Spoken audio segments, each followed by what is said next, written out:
Look at the ultimate acquirers of these. My understanding, basically, your established big pharma companies, your Pfizers and your Lillys and that sort of thing.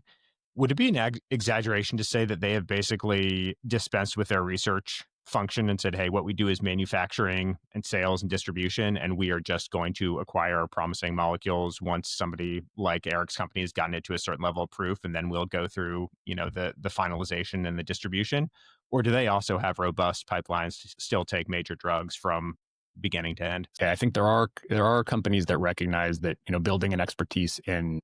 particularly the marketing of drugs is quite a different thing from having expertise in research and discovery, and so have focused on a model where they externalize their research and discovery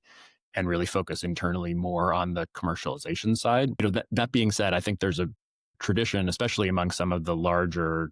pharmaceutical companies, of having robust internal research. Places like Merck, places like Eli Lilly, that still are investing huge amounts in research, and including some of the big discoveries that we've seen over the past several years that have come out of some of that work. The incretins and obesity therapies are a good example that really were homegrown within companies like Eli Lilly and Novo Nordisk.